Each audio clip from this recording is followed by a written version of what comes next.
Welcome to the Gals Guide to the Galaxy podcast, where a group of gals gather for you one cool thing around our topic of the month. Is it ancient history? Is it breaking news? Is it safe for work? Well, that's up to each gal. All we know is that... Fasten your seatbelts. It's going to be a bumpy night. Welcome back. I'm Kim and joined by Katie, Leah, Bonnie, and talking about our one cool thing. Leah already talked about Jackie Mom's Mabley, but before... Oh, shit. Okay. But before we dive back in, I'll tell you about the other ones we heard about. Katie talked about same-sex relationships and having children, and Bonnie talked about Allah Naza Nova. Very good. It's I got it first. Yeah. Fantastic. But before we dive back in, let's get to know something random about our gal pals. So my question is, who is the first person you personally knew that was openly gay? And how did that affect you and your relationship with them? Mine was actually, and I can't remember how old I was, but I want to say junior high. Okay. So maybe junior high, high school. Mm-hmm. It was actually my best friend at the time. She wrote me this letter and this note, and it was trying to tell me that she loved me like she would love a boyfriend. And she was trying to find the words. She didn't even know what the words were to say it. And she's just like, the two of us are just, one. The two of us are connected. You know what I mean? And I'm like, this is the sweetest thing. But in terms of what I would feel for a boyfriend, I don't feel that. But you are my best friend. You know what I mean? And that's not going to change. So I didn't want to crush her because I know how I actually only assumed because, I had crushes on boys and I'd approach them and they'd be like, screw you, go away. And that hurts, right? So it's like, well, I'm not going to do that to her. That's not fair. She's trusting me with this, And so what I did is I actually set her up with another friend of mine. Who I had an idea was maybe gay, and at the same time we didn't know what the word was, right? But also seemed as a possibility, and so the two of them actually became a couple, and I became the one in the hallways that would defend and beat the shit out of anybody who said anything about them holding hands or kissing in the hallway. Nice. I kind of became like their bodyguard in a way. People fucking hated me for that, but I did not care because I'm like, she found happiness. You know what I mean? Right. The feeling wasn't mutual, but at the same time, like I wasn't offended. It was just like, okay, it's not a great chemistry match, but we're also still friends on Facebook, by the way. Did she marry that lady? No. You know what? Awesome. It was the first love, and it was a safe first love. But you know what I mean? Sometimes your first love is not your, who you're going to become. You know what I mean? But they went their separate ways, and had a lot of separate interests as far as like career life and things like that. But they were so safe together, I think was the best way to explain it in the very early 90s sort of thing. So, yeah, so that was my first experience. So I became a cheerleader, a protector, a bully against hatred. And I think I have tried to always keep it that way. So, that's kind of... Yeah.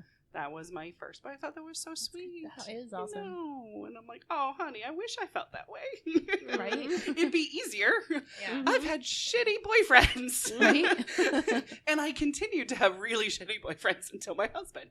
So it would have saved me a lot of pain and torture because she was nice. The first person that I personally knew that was gay was a boy in my school named... forget if it was Brendan or Brandon. Oh, we had one of those. Yeah, too. Yeah, I'm with you. He grew up with us. Like, I think we all kind of knew before anyone even, like, thought of that being a thing. Like, he was a very flamboyant boy. Right. He had bright red hair, and he was a ginger? He shaved it all off. Oh. Like, recently, I've seen him on Facebook, and I'm like, why? But, I think we all knew, but we didn't really care. Yeah. As far as I know, he didn't, like, date anyone at our school. I think he kind of stayed single until college. Gotcha. But I remember we were working we had debate class, and he was my partner, and we did gay people adopting. It was our nice. topic. Yeah. So I remember him telling me, and I was just kind of like, well, yeah, everyone knows. Well, Yeah. It's cool, man. No one cares. And, you know, being in the podunk town that I kind of grew up in school, I was, like, very surprised, I guess, looking back, that no one ever harassed him for that. Right. That's cool. Yeah. Yeah. At least that I saw. Right. I mean, right. I'm not him. It wasn't openly aggressive. Yeah. Right. But It I would could think have been that he would have, like, passive-aggressive. clapped back with something and shut him up. But There's that. Sass my frass. I dig it. Katie. Well, I grew up in the same kind of town. The Podunk Town? This is true, with not much diversity to it. And so in high school, I didn't know about anybody being openly gay. I've since had people confide in me at like the college level or later on, or through knowing them on Facebook, finding out people I went to high school with or in same-sex relationships. But it wasn't until college that I befriended a couple, gosh, that was so long ago, a couple of dudes, Sweet. and it didn't seem any different than being friends with a male and female Right. or Another anything couple. else. It was just like Yeah. a couple friends. So Yeah. it didn't strike me as far as the impact on me. I'm like, oh, I just made some new college friends. Yeah. And like, I don't know, my mind wasn't closed off to that, even with growing up in a town where it wasn't really accepted. It was not, you know, anything that surprised me or just like, oh, yeah, okay, cool.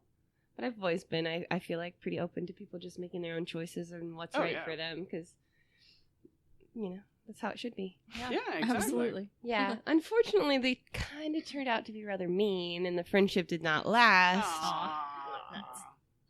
But that'll happen in college. It happens. Yeah, it it's happens with college. any friendships. I mean, it's Yeah. one of those things where it's just like, you know what? Some friendships are awesome and forever. Yep. Some Some are, no. I hope you die by a trash fire. I'm just kidding.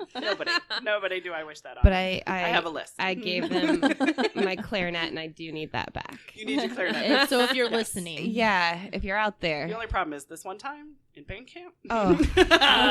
You don't want it back. not the Yes. clarinet or the flute. See, I just erased the ever desire to have that back. I never knew how to play it anyway, so. Fair. Kim, what about you? Well, I had a group of best friends. I also grew up in a small town, and like there wasn't much diversity also in any factor or facet. But one of my best friends in our group in middle school came out, and at first he was dating one of the girls in our group, you know, and they got really close. They were best, like the closest of the best friends, you know, and we kind of paired up, but we all just always hung out and everything. But he told her first, Nice. obviously, yeah. And then we eventually knew, but super shy, you know, always did the right thing, always, you know, was just a good guy to everybody. And so he didn't know how people would take it. Right. So it was a slow process, and I don't know how people treated him when they found out. I don't know if he was bullied by other guys, but when people were around, and when our group was around, I don't feel like it was any different. We were just like, oh, okay. He might remember it differently. Right. But I don't remember ever thinking differently of him. Yeah. I was just like, wow, that would be harder. Right. Exactly. Yeah. Yeah. I had somebody I went to high school with that went to the same college that I did. And he ended up contacting me, and we hung out a little bit in college.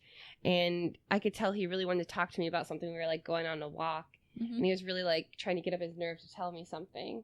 And he told me eventually that he's gay. He came out. And I remember being like, oh, okay. Yeah. Sounds Right? good. But now in retrospect, I'm like, was that appropriate? Because it really felt like, you know, like, was that the appropriate response? I mean, Gotcha. I think it was Right. nervousness of rejection, but I'm like, no. Yeah, absolutely. Like, Because it wasn't a big deal to you. It didn't make No. you think of him any differently. Right. Right. Yeah. Although there should be like, do people do coming out parties? Like, that is a I big deal to should. reveal yourself, right? You know, I tried to throw a period party for both my daughters, and they were not having it. I had every idea. So if there is a stigma against period parties, please tell me there are still coming out parties, because both need to exist. Right? They do, yeah. Because they're fun. Right. I think a celebration. I think for me, it would be the best response. Like, oh, okay. And then just, have it not go away or anything. Right. Or, like, anything. Or if you had any questions, I would just be relieved. I'd be like, oh, Yeah. okay, so it's not a big deal. I think I don't know, but... I think a lot of times, and I'll blanket it with any secret or shame, when you tell another person, it is mostly for you. Yeah. It's to, you know what I mean? Like, to lay the groundwork to not be hiding anymore, sort of thing. So I think it is mostly on the shadow or on the shoulders of the person revealing whatever the secret is. Yeah. So as long as the reaction isn't like hostile, Yeah. Like, you know what I mean? Oh. Right. Or fake, or you know what I Right. mean? Anything like, oh, I'm so happy for you. Right. I gotta go. Right. Then that sort of thing. Mhm. So, yeah. Yeah. How I react is however you react. I would just, start backing away slowly if it was either the voice I just did or anger. Right? Like, well, I might not see anymore. Right, exactly. But no, I totally agree. I think it is for the person who's telling the story, and I think it just helps people become closer. Like, to me, like sharing that secret that you don't know if they knew or not, but like, now that I know that you know and you're okay with it, like, I feel way more comfortable with you. Right, exactly. And we can talk about more. I don't know. Yeah. It's all therapeutic. Yeah. It's all good. Yeah. Therapeutic's a good word. But now but he's still my best friend. We're still the same group of best friends. Nice. And he's married, living in Fishers. Like, they're awesome. So Good. hopefully we get to see each other at least twice a year, like the group of us. Yeah. So, I don't know. To get the band It's back awesome. together. Yeah. Yeah, it's always fun. Perfect. Yeah. So what is your one cool thing, darling? So my one cool thing is I chose Rachel Maddow. Sweet. So, news anchor lady? It's actually, you would think that I would choose either music or podcast or something. That 'cause was that's my what guess. I usually do. That was my guess. And there's But- nothing wrong with that. No, I mean, that's just me, Which network But- is she on? That's what I can't remember. MSNBC. CNN? MSNBC. Okay, Mhm. all right, there you go. I would have lost that bet where it's like, tell me which channel Rachel Maddow's on. I just don't watch the news. And she started on radio, and Ah. she ended up filling in for somebody during something. I can't remember where it is, but I didn't write that one down. But she is the host of the Rachel Maddow Show now, and she was named one of Out's magazine's Out 100 in 2008. Sweet. In 2009, she received a Gracie Award from American Women in Radio and Television. I have heard of that award, yes. Yeah. She earned a degree in public policy from Stanford University. She attended Oxford, where she earned a doctorate in political science. She's a clever girl. Oh, she's so smart. And wow. no matter what she is passionate about investigating or talking about, she has read pretty much everything she could, and now she has a team of people behind her reading everything they can. Right. And she really does touch on so many different facets than you hear other news people talk about, no matter where you are in your spectrum of belief or opinion or whatever. She covers as much as she can about it. Yeah. From my opinion. Yeah. But, a well-rounded report, basically. Yes. Yeah. Yeah, absolutely. But she was the first openly gay American to receive a Rhodes Scholarship. Ah. And that's an international postgraduate award for students that studied at Oxford. And it was the first large-scale program of international scholarship. So it was founded to promote unity between English-speaking nations and instill a sense of civic-minded leadership and moral fortitude in future leaders. Yeah, which she became. So it's a big, yeah. So the more I listen to her, the more I just have more respect for her. She really does put her heart on the line, and she's, well, not married, but she's had a long-term girlfriend and everything. As a freshman at Stanford, she was outed by the college newspaper in a published interview before she told her parents. Oh. So one of the quotes from her, I'm not sure where the quote was from, but she said, "I did an interview with the student newspaper about being one of the only 2 gay freshmen on campus, and the mistake I made was that I had not come out to my parents yet." Yeah. So they read it before. Yeah. Well, it laid some groundwork. Yeah. It broke some ice, if you will, but yeah. Okay. So I guess you know. Right. Maybe we should talk about it. Right. She met her girlfriend. Her name's Susan Maluka, and she was actually hired by Maddow to do yard work for her. Gotcha. And that's when Maddow was doing her doctoral dissertation. And she said, "Well, my first date with Susan was at an NRA Ladies' Day on the Range event. And that was the closest she's ever gotten to NRA." I was going to say That's what she an said. NRA I know. event? Yeah. Oh my god. So I'm not entirely sure why they went or why it was their first date, but I don't know. It happens. She's not very well known by her face. A lot of people don't know who she is, which surprised me. But when I really thought about it, if I saw her face on Jeopardy before I actually knew her a few years ago, Yeah. I wouldn't have known who she was. Do you know her more by her voice? Is that more what it is? For me, more by her topics, her, the LGBT pride, and Right. then And political as well. Yeah. I mean, she's heavy Yeah. into the politics, yeah. yeah. So she since I found out how well versed she was in every side that you could probably imagine, just more the facts. It's not this is why he did it or this is why she said this. It's more this is what happened. Mm-hmm. And this is what people are saying, and they really just do a broad spectrum of that. Yeah. Yeah. I remember one of the first places where I really kind of connected her face to her name. Mm-hmm. She was in a documentary called Misrepresentation.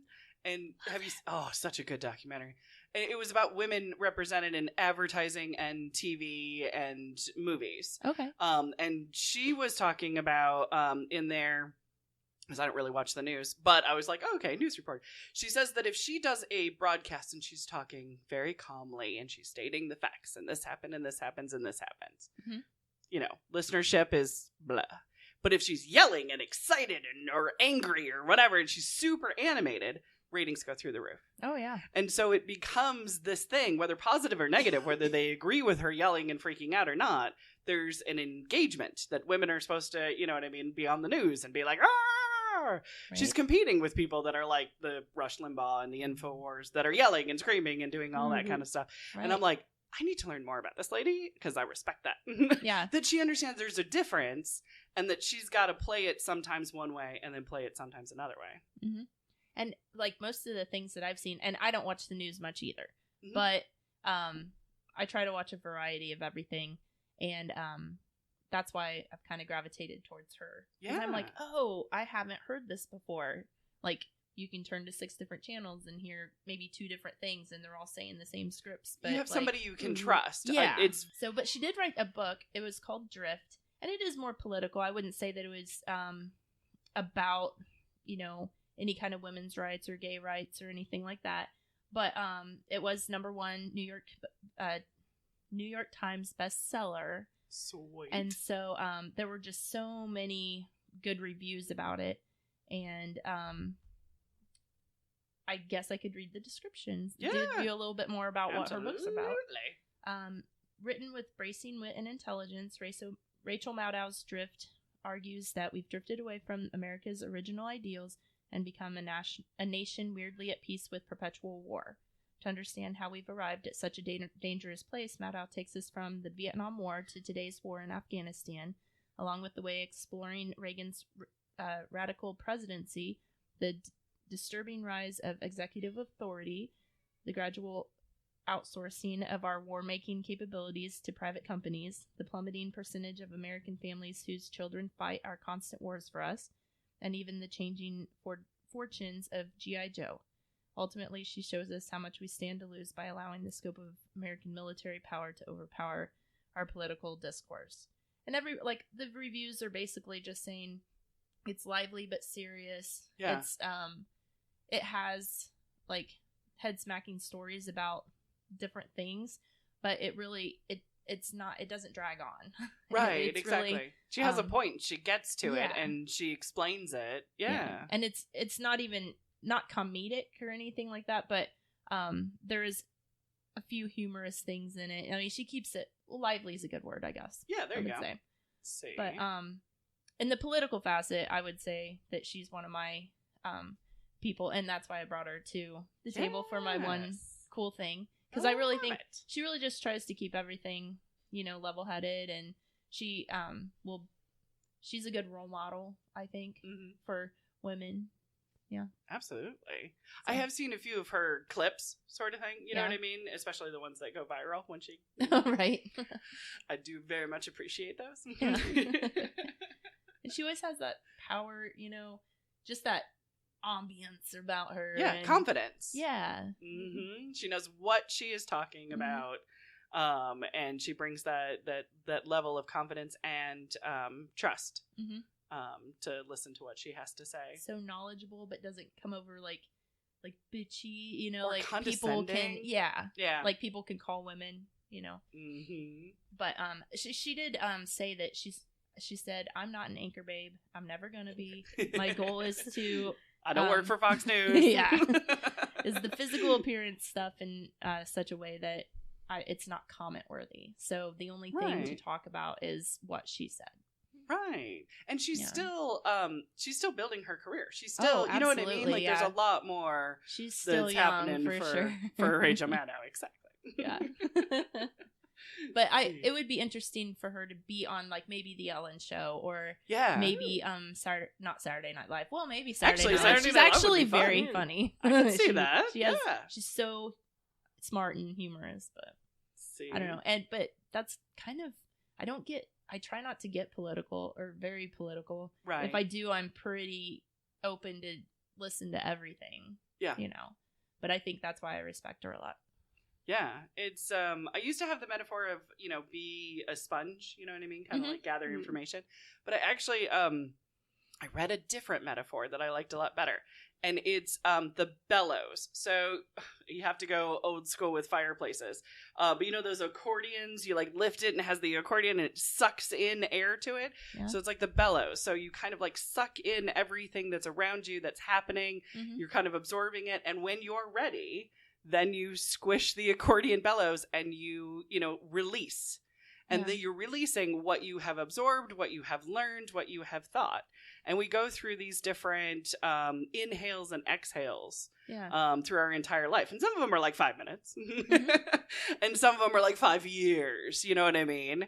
So it's always wonderful to be in that process of either inhale or exhale. Yeah. So, and when you're in an inhale, take in from all different sources because you never know how that's going to combine into a new you soup. Oh yeah. And now I'm mixing metaphors. I got bellows and I got soup and sorry. Why do I want smoke in Sponges. my soup? I know, sorry. I get excited with the metaphors. Like metaphors. Good short bursts of recapturing what you're trying to focus on. Exactly. Yes. Well, and not only that, but having if you are gay, or if you are trying to find your own, gender identity or your own sexual identity, the idea that someone like Rachel Maddow is on a successful show that is her name, you know what I mean, has a very powerful platform, and is somebody to look up to. That extremely, extremely helps because, I mean, one thing we haven't talked about is the suicide rate. You know what I mean? It's still really, really terrible.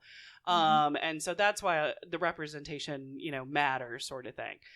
She doesn't have to have a gay pride flag behind her in every broadcast. Exactly. But by her being in that chair, you know what I mean? It really matters to people. So I think absolutely. That's awesome. Yeah. Keep kicking ass. Right? One of these days I'll watch the news again. The thing I remember her from was like probably at least a year ago, they had gotten like one page of Trump's tax returns or something. And it was like an hour, and you were sitting there waiting for it. Yeah. Yeah. Wait for it. They had like announced it I'm not on Twitter, but I think it popped up with a thing, and I'm like, okay, let's watch this. I'm like an hour. It was like 45 minutes in, and I'm like yelling at the TV. I'm like, get to the tax return. Joan, Yep. bury the lead. But they got I do remember that, yeah. one page. And she read it See? when she got it. Reading this as it comes out. Yep. So, Oh, fantastic. Yeah. I love it. well, that wraps it up for Gay Pride Month. Join us next week as we crank it up to 11 and sip some lemonade for Music Month. Thanks for listening. For show notes, links, and images from this week's show, visit galsguide.org. Want exclusive stuff like deleted bits and major bloopers? Become a Gals Guide patron today. Thanks for listening.